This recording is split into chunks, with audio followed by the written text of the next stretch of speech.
come in. Thank you all very much. If I haven't met you already, my name is Misha McCrae. I'm the Executive Director at the Key West Tropical Forest Botanical Garden. You usually don't see me this attire because I never wear my hair back. But this morning at the plant sale, it was so freaking windy I couldn't see anything, so I had to just, so forget that aspect. Thank you so much for being here. The mission of the Botanical Garden is to educate the importance of the conservation. Kristie Killam is your speaker today. She's a dear Harvard friend of mine.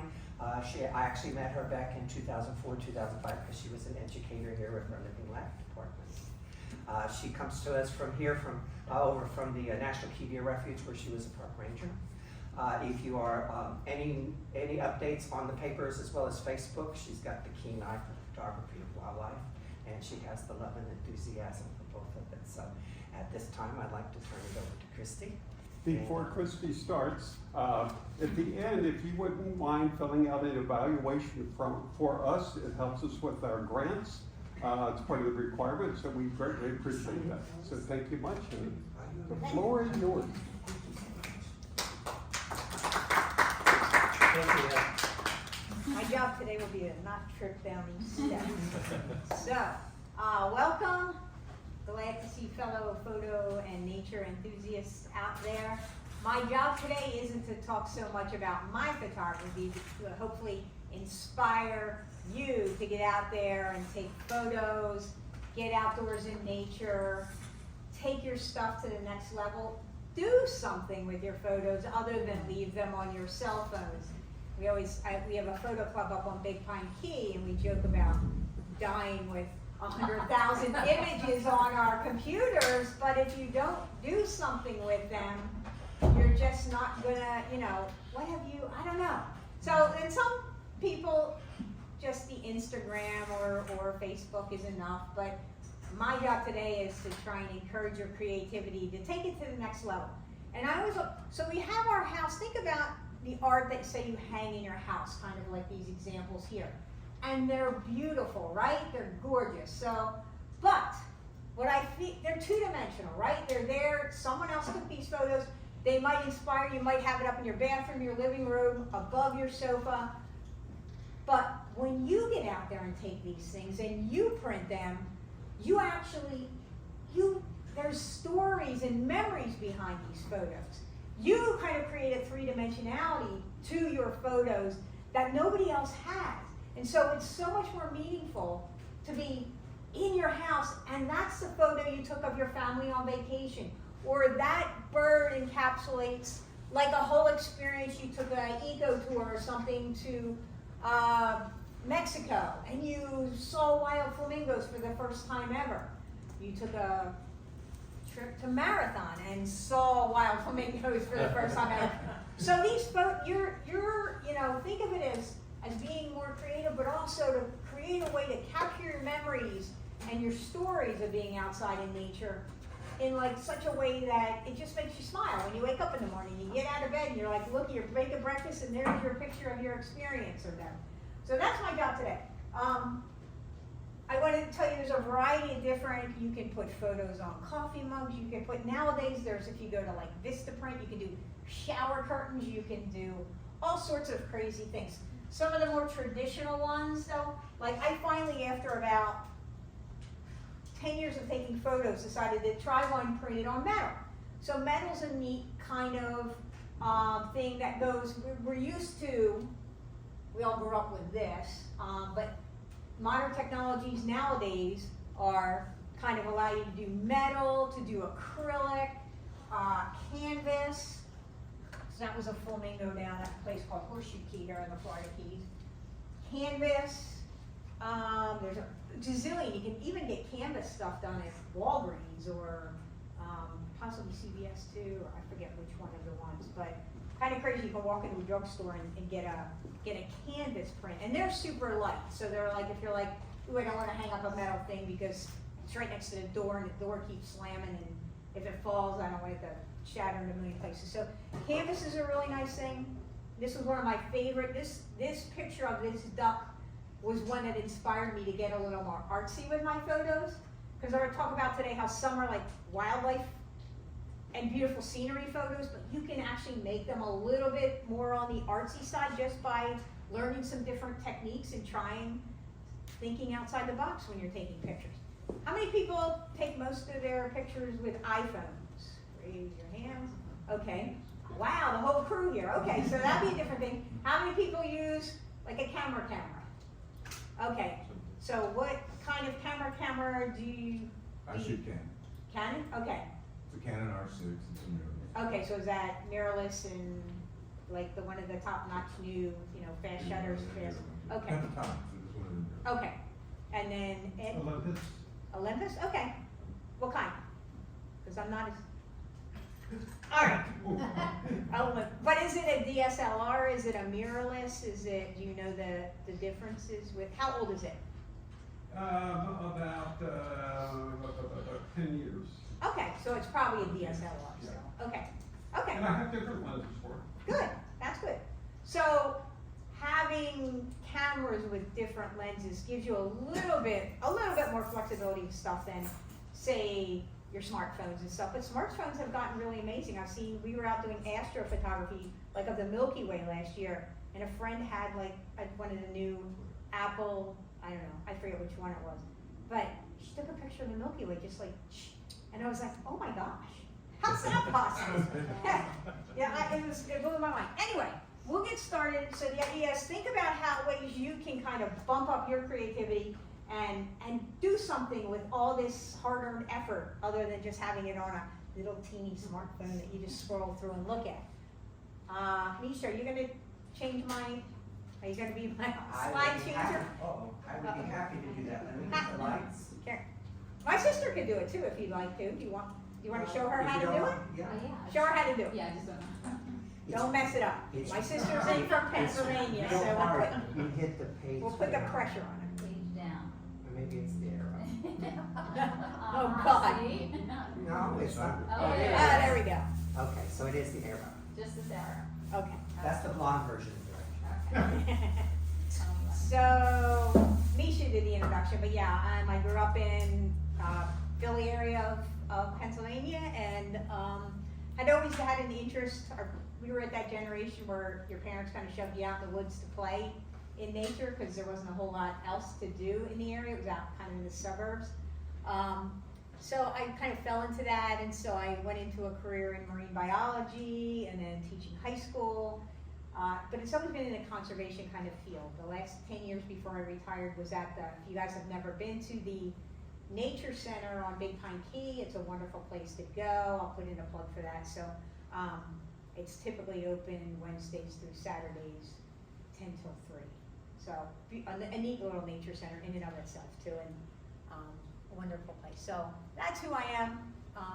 That's kind of a selfie I took by putting a GoPro camera on the ground and just letting it be there and kind of swimming up above it and looking down, because I knew the fish would then kind of come to see what is this camera thing there on there. They're very inquisitive. So anyway, that's how I got that photo.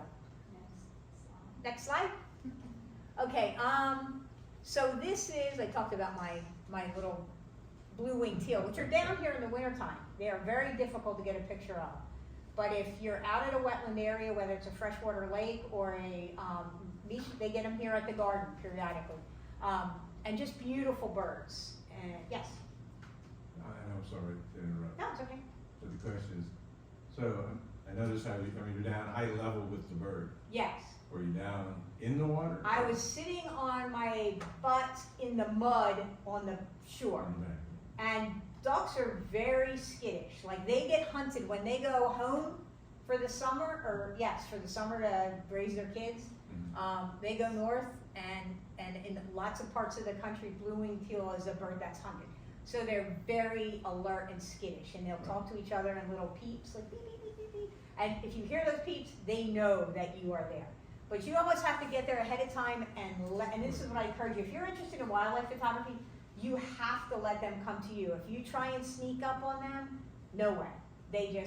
They've got like superpower senses to help them stay alive. So anyway, so for today, photography's a wonderful hobby to kind of help you create memories of your experiences out in nature. You get more intimate and inspiring stories, and looking at the artsy side. So I'm going to show you guys some examples of like traditional wildlife or traditional nature photos versus artsy ones. And then we'll leave you with like some next steps on how you can do some creative stuff too. And it's kind of fun. It gives you a reason to get out in the woods or to get out on the water and do stuff too. It gives you like, oh my gosh, I need to go out today and get, see if I can find a picture of, this, that, or the other thing. So, all right, next. Why do people seek nature? So we all probably have our different stories, and for everybody it might be different. Even to visit a place like the botanical garden here, okay? You reach a lot of people. I'm an introvert and I was in an extrovert's job, so like at the end of the day I would be like, exhausted from talking to 1,000 people during the day. But going out in the woods, like by myself or to walk the dog or something like that, would very recharge my stuff. It's peaceful out there. It can be powerful. It can be so quiet that it's actually deafening in the silence. If you've ever gone up to the edge of the water during some of those calm days we've had, and it's just like, oh my gosh, there's not a sound out there. The cool thing is that you might have certain smells or my sister noticed the smell, our famous Keys seagrass smell, and she's like, ooh, that's horrible. But we all have learned to love it. It's kind of like addictive in a weird way, like I'm home type stuff. Hearing, touch is a great sensory experience. You can get family bonds where kids, grandkids out there exploring with the whole group. So it's a thing you can do with friends, family, that type of stuff. Anyway, so there's a lot of reasons why people would want to get out of nature. Next. We're kind of interconnected with nature. So if you think about things, a lot of our medicines come from nature, a lot of our commerce, fisheries. Here we are, we've got the National Marine Sanctuary. Is actually in the Department of Commerce. So they're very interested in commercial fishing, recreational fishing, managing things like that. All sorts of stuff, food and education, science and technology, like stealth bomber designs or plane designs might be based on birds or things like that. So we're kind of, whether we like it or not, or we're inextricably linked to nature, and some people more than others. And then there's the fun stuff like us getting outside nature and art in nature. I like this was I don't know how many people have seen roseate spoonbills or reddish egrets here. It's two of our kind of iconic Keys birds, so it's neat to kind of capture them together in a photo. Next. This is too small, but I'm gonna just, don't even look at that slide. Look at the bird. You want me to pull it back a little? Nah, because the important stuff is just kind of listen. The first thing you need to do is know your camera. Like I could sit up here and talk to you for the next 6 hours, but if you go home and you never learn how to use that camera, you're never gonna unlock all the opportunities that it has. So you do have to like go beyond just the simple stuff if you really want to kind of take the next step. That you're gonna have to be able to kind of learn a little bit. And that's the fun part actually too, is learning new stuff. Study your subject. If I didn't know that duck would be out there in that pond and put myself out there a half hour ahead of time and just sit still, well, I would never have been able to have captured it. Practice with stuff. Read books, YouTube. I don't know how many people use YouTube, but if you ever have a problem with anything, YouTube it and it's going to solve your problem. Like it's amazing. You can't even imagine somebody has the same problem. So same thing with the camera setting or your smartphone or whatever. YouTube it and it's going to tell you how to do it. I would suggest editing your photos afterwards. Some of the phones have the ability. The other cameras you can put onto your computer, and you can use editing software. Some of it's free, some of it's a little more expensive. It depends how deep into photography you want to go. Next. All right, so here's what I'm going to explain by being artsy. And this is, I had a couple of friends that look at this and they're like, what is that thing? What is that? Does anybody know what that is? Can you see it? No, it's still the blue-winged teal. It's like my favorite. But he just had his head tucked in, kind of, and he would periodically open his eyes. to kind of get a little bit a sense of things. So here's how I determine if something is artsy. Am I going to hang it up in my living room? You know, would I hang it up in my living room or not? Do you personally think it's beautiful? Does this? You're not going to hang something up in your house that you go by every day and you're like, oh my God, why did I even? My nephew made this and I can't stand it, or something like that. Does it inspire emotion? Does it tell a story? I like to think, does it actually physically reach out and grab you? Does it really, this is so meaningful to you that you pause and go, I'm so glad I got that. I'm so glad I made that. I'm so glad I bought that. Do you say wow, when you're looking at it? So that's what I mean by artsy. Okay, next slide. So here's an example. Like I have this, I was out at a place, if anybody know where the Horseshoe is, like just south of Bahia Honda, there's a bayside little rock quarry that Flagler had mined. It's this really cute little quaint park. And for, I don't know, maybe a couple weeks, a year ago, there was one flamingo that showed up there. And it was really cool, with the sun was setting, and these shorebirds were flickering by one way, and they'd come back the other way and you could barely see them. And then they would flick back the other way and they would look. And I just thought, to me, that's more artsy than just a picture of a flamingo doing nothing or something, or the title slide that I had. To me, this, I don't know, it just kind of just had a more creative, interesting look to it. Next slide. Here's another example. So this is more of a traditional wildlife photo. Here's a bald eagle eating a dead fish. And so when I put that up on it's a great picture. I like it.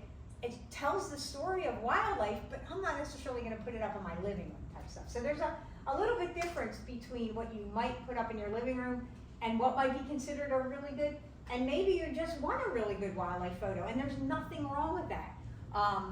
But am I going to hang it in my house like a picture of a lion with blood all over his face eating that zebra in that safari in Africa, or stuff like that. So there's wonderful wildlife photos, and then there's I don't know about that. Next slide.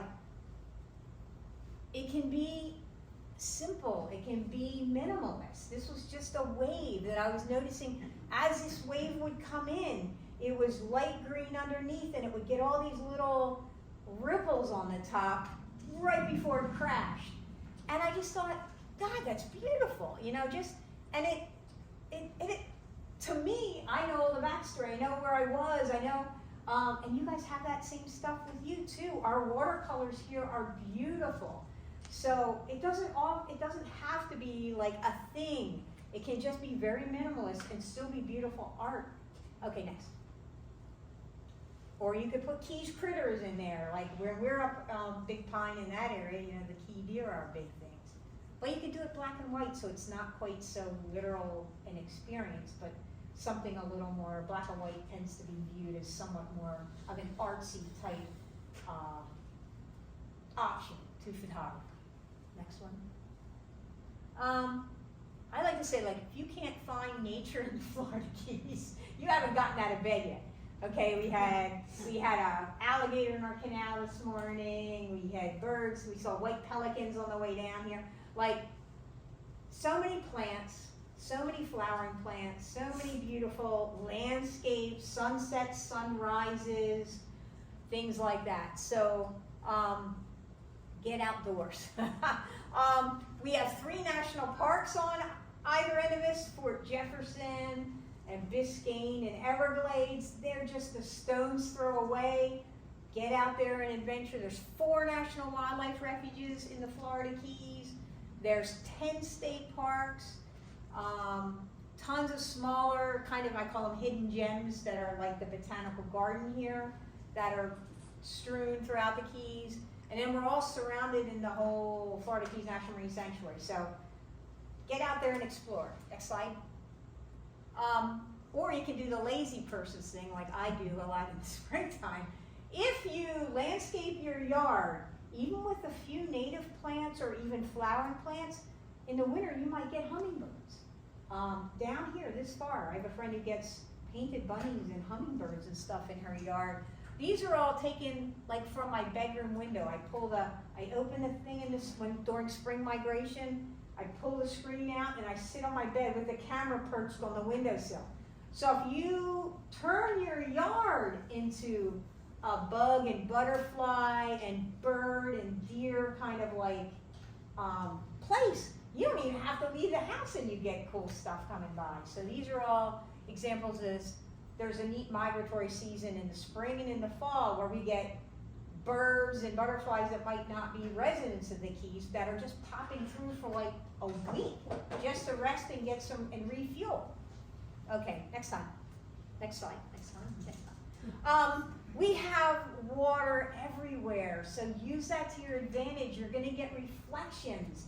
You're going to get these beautiful calm waters and creatures and landscapes that are kind of mimic each other, or night lights of Key West if you can get out on a boat and take a picture of the scene on a calm night or something like that. So celebrate, take advantage of our natural settings. Okay, next slide. There's something called the golden hour. So best times to do photography typically are not during the midday. By the time, if you ever look up at the sun at 10 o'clock in the morning and you're like, ooh, it's like a meteorite up there, your camera thinks the same. So the best times, there's times in the morning where it's just getting light, it's called like the blue hour, and then there's times just a little bit after that, that's called the golden hour, and the lighting is better. Same thing happens at sunset. It turns, you know, the sun's going down, and it puts this beautiful, soft color on the creatures. This was actually not here, but up in St. Petersburg. And then it turns into this blue thing.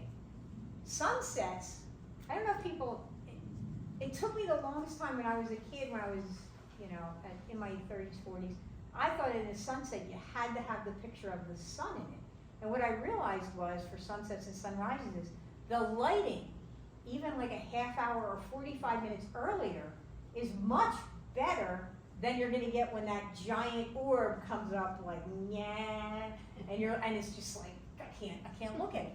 So know that the pinks and the oranges and beautiful colors actually come before sunrise and after sunset. All right, next one. So this was before Hurricane Irma, and this was like my favorite lone mangrove tree to photograph. It was at a place called Long Beach, which is on Big Pine Key. It's part of the Key Deer Refuge. And this is where, so blue hour is like transitioning into golden hour here. So it was like right at that, you can actually see the color scheme starting to change. But you kind of got to get, to catch the morning one, you do have to like set that alarm, and it's going to go off and you're going to be like, oh gosh, I can't do this. But get up, do it, and you will be so happy. You will say to yourself, I don't know why I don't do this all the time. And every time that I finally do that, get up early, see that beautiful sunrise coming an hour beforehand, it just, you gain 3 years back on your life just having that experience. So, all right, next one. Start to learn your locations. Everywhere here in the Keys, there's going to be special spots. Some of them might only be hot spots for a month as water holes dry up in the springtime or something. So just familiarize yourself with stuff like that. Here's some other, little bit of a tip for photography that, see the background on this, so this is two roseate spoonbills, same place as this reddish egret. He's further out though, so there is a greater distance between where the reddish egret is and his background. And you see the difference in the focus of the background? So a lot of photographers really like to have more of a background that gives you a hint of what the habitat is, but isn't quite so. These guys were backed right up against these black mangroves, and so the mangroves also are in focus. And one thing you can work on is kind of trying to separate yourself from a background, because you want the background is equally as important in a photograph. So if you've got a bird but a big stick sticking out of his head, because it kind of takes, same thing happens with people. They'll take a picture of a person next to a palm tree, and there'll be this giant palm tree popping up out of somebody's head. So anyway, Next one. Before we get started, I'd like to just tell you a little bit. Before you guys go putting on the sneaks and heading out there into the swamps and everything, think about nature etiquette, okay? So we have a tendency, we can disturb nature if we're not careful. So I tell folks, practice ethical photography. Don't try and, there's a whole big series of information about how you can do that. But just kind of there's a whole leave no trace. You don't want to minimize your impact on the stuff. Don't snap off, don't grab, don't go to a botanical garden and walk off with a bouquet of flowers or something. That kind of stuff. So just kind of consider yourself as a visitor, and then when you extract yourself, you can be happy to know that, hey, I didn't leave that gum wrapper behind, I didn't really mess with anything, I did the best I could do to minimize my impact so that the next person has an enjoyable experience too.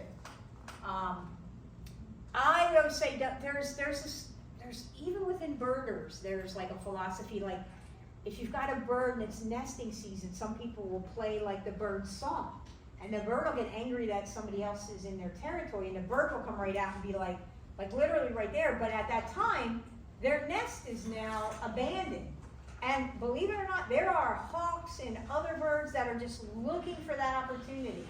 So I always warn people, like if you're going to use a bird sound plate, like a plate on eBird or some other kind of Merlin Bird ID type app, use it very sparingly and try not to use it during nesting seasons or migration seasons when these animals are tired and they're worn out and they're protecting their young.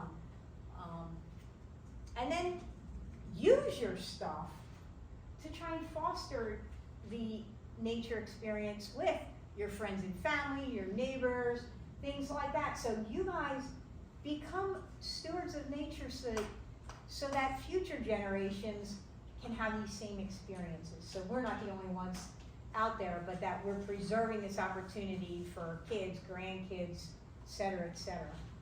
Okay, next one.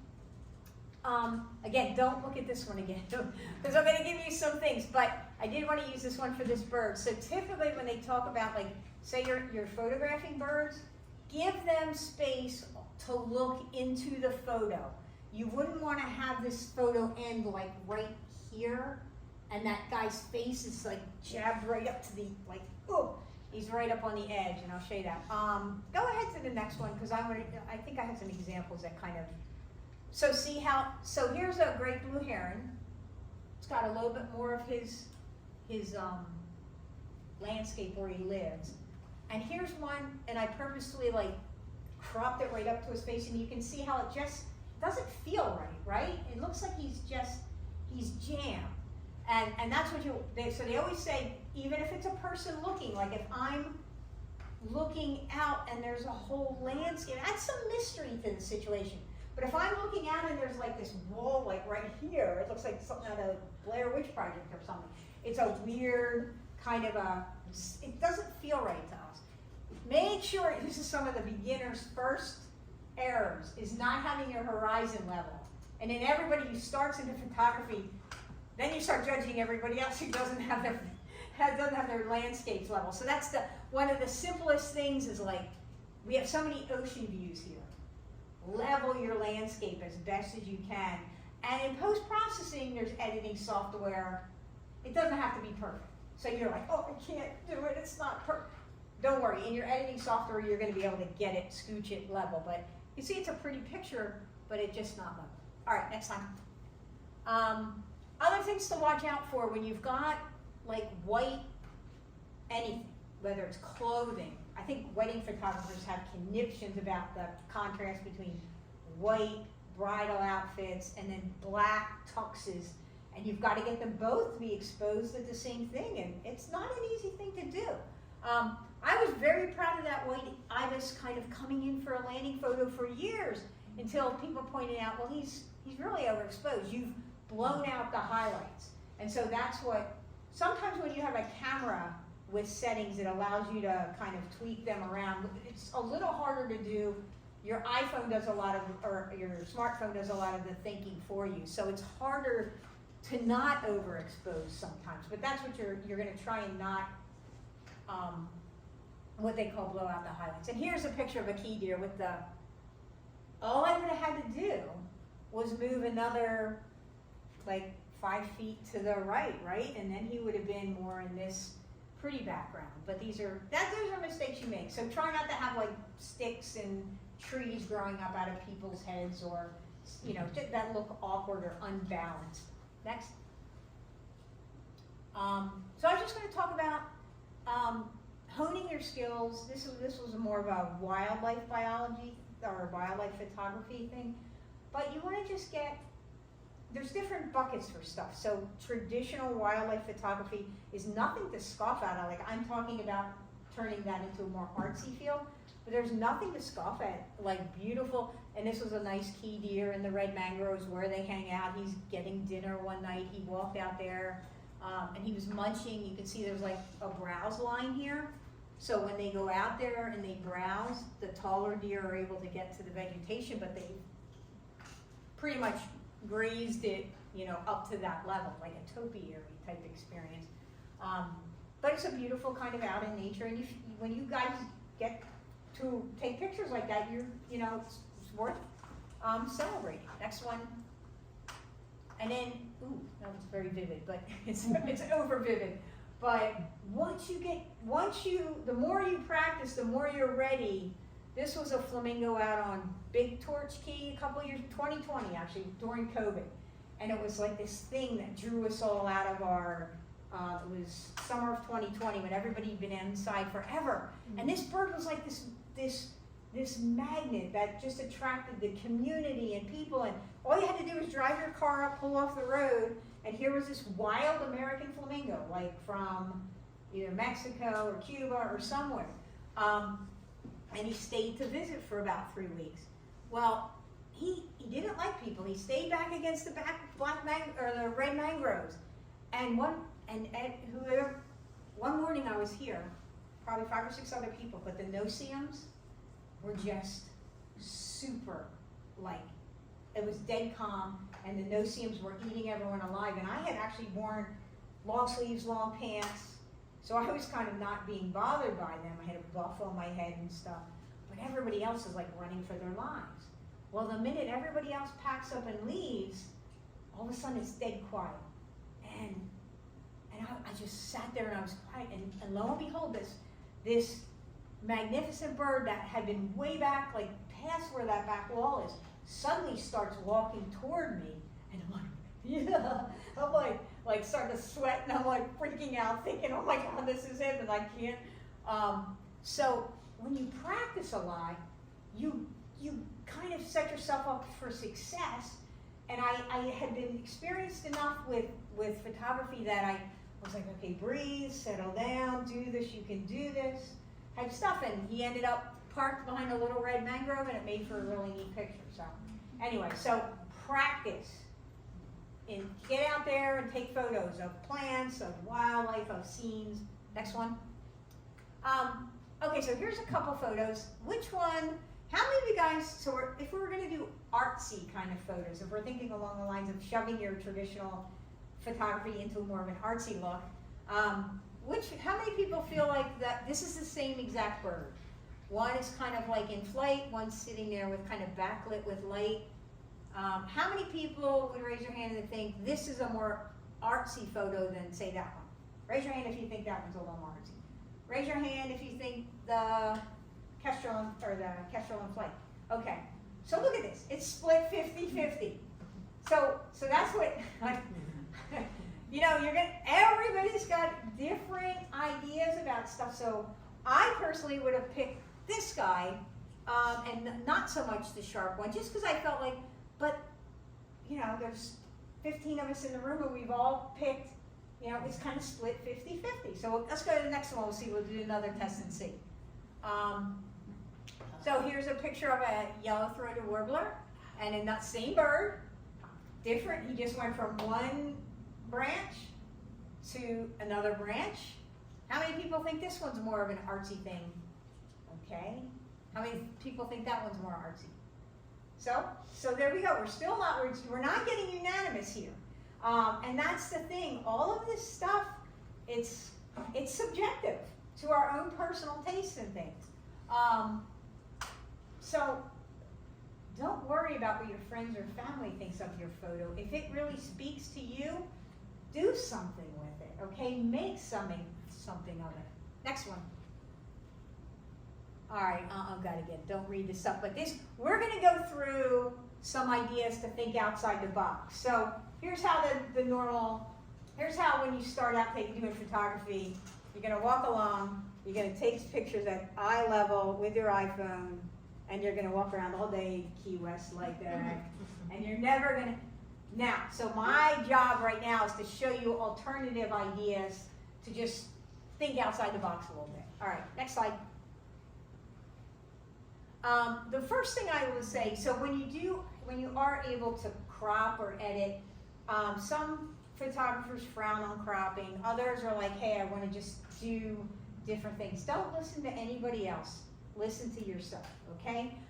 This was a young peregrine falcon that flew, I saw him coming. It was another one of those situations, oh my gosh, and he literally flew right over top of my head and looked down at me. And so you could try where you crop in and make I didn't even show you guys a greeting card. So another neat thing to do if you're willing to like get yourself a neat printer or something, is like you can do even little greeting cards. So I just print these at home. And I donate some to the friends group. They sell them for $5 each.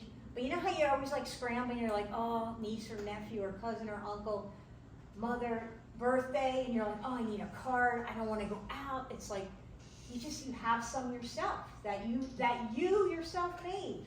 So consider even, like you could turn that into a greeting card.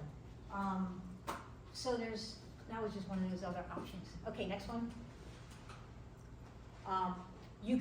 Panoramas are neat ways to crop photos your camera's going to take a photo. You can adjust it on your smartphones, but typically like an aspect ratio of 2 to 3. But if you kind of think outside the box, you can go, all right, I'm getting rid of this part here that didn't matter and this part here that didn't matter. And it makes for more of a different, it's what's called a panorama. And some cameras will do it, but you gotta hold the thing. It's like, it's all scattered around. No, it wouldn't work on that. No, it wouldn't work on something like that. No, exactly, because that would not work. That has to be a fast shutter speed, because these little buggers are moving. Right. Yeah, so you have to have a fast shutter speed. Next one. Here was just another panorama of a key deer and some blackneck stilts in a white pond. Okay, next one. This is the most important thing probably. If you've got a subject with eyeballs, your job is to get those eyes in focus. There are very few people that can tolerate like a picture of X, Y, or Z and the eyeballs aren't in focus. So that's what you got to think about. If you're doing a creature with eyeballs, get those eyeballs in focus, no matter what it is, whether it's a snake, whether it's a turtle, whether it's a fish, get some eyeballs in focus. This guy was like a mallard duck up, and I just kind of cropped in. Some creatures are going to let you get, if you go to parks and things like that where the animals are acclimated to people, that's a great place to get started. Because then you can hone your skills, and the animals, they're like, you've got to like move them out of the way as you move along. Move, ducks, I've got to get through here. Next slide. Different orientations. So this was the original photo, but I felt like, and they call that landscape orientation. You guys probably know this. And the other way is portrait orientation. Depending on what your needs are, or your wall or whatever, you might find that the portrait orientation works better or not. And so this guy, I felt like I'm going to crop in because I thought his little different, just his little scales and things were just really amazing. And I made it a portrait crop too, because that's kind of the way he was making it happen anyway. Next slide. Silhouettes are wonderful things. For the longest time, I'd be like, oh no, the sun's behind it. I can't see any details on the bird. And then like someday I woke up and I was like, wow, who cares if you can see details? Look at how beautiful a silhouette of an elephant with a setting sun or something. So to do silhouettes, you have to, it's better in morning or evening, and you just park yourself between or behind the subject that might be a bird and the sun. And you're going to get, your camera's gonna freak out. You probably can see the colors on this bird, but your camera's not gonna be able to. And so that's one way of kind of a more artsy look to things, silhouettes. So think about silhouettes. Next one. And we're just gonna flip through here. Ibis are real fun birds to do with silhouettes because of that very characteristic recurved bill. And they're not quite so skittish around people too, so you can get a little bit closer to them. Next one. Don't just stop at wildlife, but trees can make beautiful silhouettes, plants, trees, things like that. Next slide. Just kind of fun. Think of like practice, goof around with it. They're really interesting. All right, next one. All right, still more silhouettes. Here's me. Again, I put the GoPro on the ground and just kind of, and it's neat because the sun's just like this brutal thing. So try different things. Even creatures that you wouldn't normally do, like turkey vultures. Oh, well, turkey vultures are pretty cool birds. You know, they're nature's cleaning crew. And they have a very distinct look to them, almost ominous. So they look good with silhouettes where you kind of tweak the background too to have like a more scary, ominous look to them. Okay, next one. One of my favorites is called high key photography, and it's where you actually overexpose your photograph purposefully. So high key stuff gives it a little bit of a fine art look, and you just and I was sitting again at a salt pond, and this adult spoonbill was sitting there. So I'm just like sitting there and just capturing the adult spoonbill, and out of time, and the sun's coming in and going out and coming in and going out, and all of a sudden this little guy, this youngster, so I see it flying in behind, and he's trying to land on this perch here with the adult, but it just, and my camera was like way overexposing because it had been super dark, and then the sun had come up from behind the clouds, and I'm noticing, oh my gosh, the pictures are way overexposed. So this is natural. I didn't cut these guys out of their background. That actually was the overexposing. It all worked out well for me that way. But you do have to have a camera that will do overexposures. Okay, we'll show the next picture because this was a good story. So Junior's coming in the land, and adult, whether it's a parent or not, is like, no, you're not. So she grabbed his leg and started just like pulling back and forth until he was, next slide, until he just said, all right, I've had enough of this crap. And he like jumped off down into the wetland pond. And then folks at Monroe County contacted me and said, hey, can we use your little spoonbill picture to use on our cover of one of our things? And I said, sure, you can. I've been trying to be generous, anything educational or kind of helps out with things. So next slide.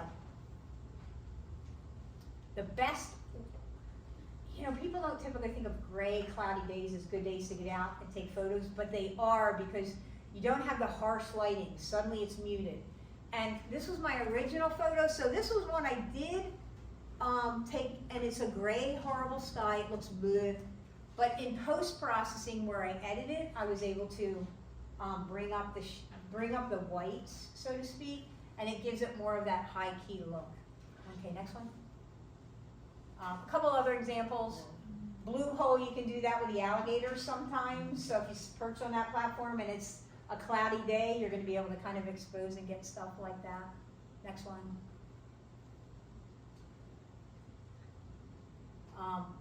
I don't typically do flowers, but we can do flowers, and what I do is I usually put like a white background, and if you guys sign up for that workshop, we can show you how to do it. But you basically put, this is my friend Jess took this, she loves doing like flowers with high key type stuff. You basically put like a white background behind a flower, and you isolate it so that this is like, say, like picture a white piece of paper behind this orchid. And then you take the picture, and it actually it works out well that your camera, you adjust it so it focuses on this, and the background's going to be, the further back you can get this piece of white paper, the better, because then it'll blur it out further.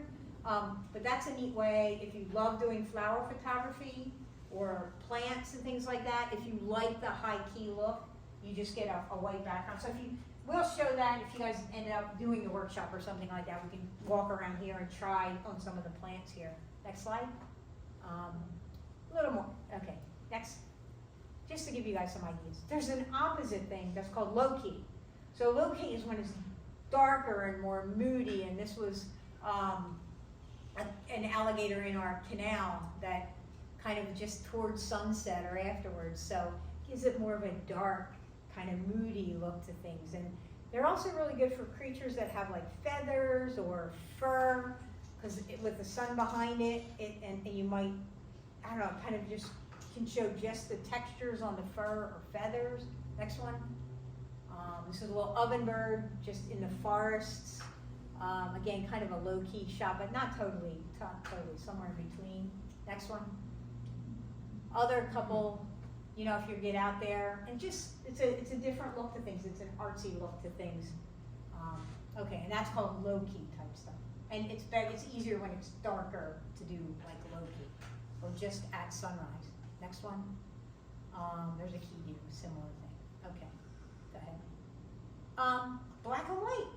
Don't, you know, we're the generations that we hated black and white and we moved into color, but you know, think of all the famous photographers that do black and white, okay? You know, Ansel Adams, Clyde Butcher in the Everglades, like Clyde Butcher in the Botanical Gardens here with these photos here. Black and white's a neat thing to try, so we're just going to skip through some kind of black and white type images just so you get a sense of before and after of some of them. So there was just off my neighbor's dock one cloudy, ominous day, and I'm like, I wonder what that would look like in black and white. So it gives it a different look. Some people like, if we said raise your hands, we got half the room that says they like it, half the room that says they don't like it. Again, it's subjective. Go ahead, next. One of our endangered Keys tree cactus here. And this is the view from that park at the south end of Bay Honda Bridge. Beautiful place to get out and take photographs, by the way. A little bit, there is a road that goes down, so you don't have to trip and fall down the hill or anything, but a beautiful place to get down there and take photos too. Okay, next one. And just try different things. People also use like a sienna type brown filter to black and white to give it more of a historical look to things. Okay, next. What night sky stuff. So we have some of the darkest skies here. And I am by no means an expert on this stuff, but I really enjoy dabbling in it. And it's just a neat experience to get out there. And like I said, Florida Keys is well known for being one of the darkest places. In February every year, I think they have like the dark sky group that comes down and they get out to Scout Key there on Big Pine Key and just really get to experience the stars in the night sky. A whole other different thing you gotta really, like I said, my gosh, I had a friend with their smartphone this year that we're down there with all this exquisite camera equipment and doing all this stuff, and she's like, and then like a long exposure, and it looked, I was like, oh my gosh, like, so anyway, next slide. Usually those types of things are good when you have some kind of thing, a subject to it too, like just not the Milky Way, but you've got to figure out what can be my subject in this photograph too. The Milky Way is magnificent, but you really create a memorable image when you've got a great subject in it too. And the Bay Honda Bridge is great for doing that. This is just in my backyard, just showing, the Milky Way is like an arch if you ever get to see the whole thing. And this is like a piece of the Milky Way kind of arching up over where I live. And then people can do star trails too, where you leave your camera open for hours at a time, or take photos every 20 seconds and then stack. There's something called stacking. And you can make, if you've ever seen those night sky photos where it looks like it's just the circles of light, that's us kind of rotating and making the stars look like they are moving. This was me. I only got like a half hour in or an hour in, and I was freezing to death, and I just said, I'm done. So the stars have only moved, or we've only moved that far, making it look like the stars. This is up on a dock on the island I live on, pointing north. So Polaris is the center, and all of these stars are going to look like they're rotating around the North Star. And the longer you take that thing, the longer those little star trails are going to be. But that's a whole other, that's like a little niche artsy photography thing to get into. Next. Here I did a long exposure. There's like this house in the woods. In the daytime, to do a long exposure, you have to put like a black filter on your lens to leave the lens open more. And so I wanted to create kind of a transparent, ghosty kind of look to this. And so what I did, the camera lens was open for 20 seconds, but I would sit there for 10 seconds and then run off out of the picture, and the camera would still, but it would be focusing on nothing. And that's a way you can create a ghosting effect or give like a transparent effect to thing. And I was trying to create this image that showed two different times. One where somebody might have been sitting out on their farmhouse porch reading a book, and then another time where Mother Nature and Hurricane Irma had done bad things. So you can create weird little shadowy images of yourself or other people by doing long exposures. Next one. Less is more. Consider minimalism. You don't have to have like stuff all in your face all the time. Okay, next. Same, like just simple stuff. You can go with very simple stuff. Okay. Bokeh balls. These are these like shimmery lights behind certain things that actually, people call them, in photography, call them bokeh balls, but there are people whose whole livelihoods are like bokeh ball photography and things like that. So it's a way of capturing, the lens does weird things if the light's shimmering a certain way, but they look super artsy. So, okay, next one. When you get more into things you can do, I don't do this that much, but composites are where you lay one photo on top of another. And so I took this wonderful, I love this photo of this key deer fawn looking up at like mom, like, what do we do now? Here's this creepy person. But it had this horrible, not a horrible house, but a house behind it. So I'm like, what the heck? And I had taken this class. This lady talked about creating textures by purposely blurring pictures. So next slide. So I took a picture of a thatch palm, but I purposely blurred it. And it makes for really pretty scenes. You can do it on all sorts of textures. So like the mulch outside, if you ever want to just try tweaking it so you unfocus. But then you can also do composites where next slide, you put those two guys together, and suddenly you've got a very pleasing. What I like to do, if I do something like this, I usually tell people that's not a single photograph, but it's a composite photograph, just to be honest about the whole thing. But kind of something to do as you get to like higher level photography, you can do stuff like that. Next one. And that's it. The end.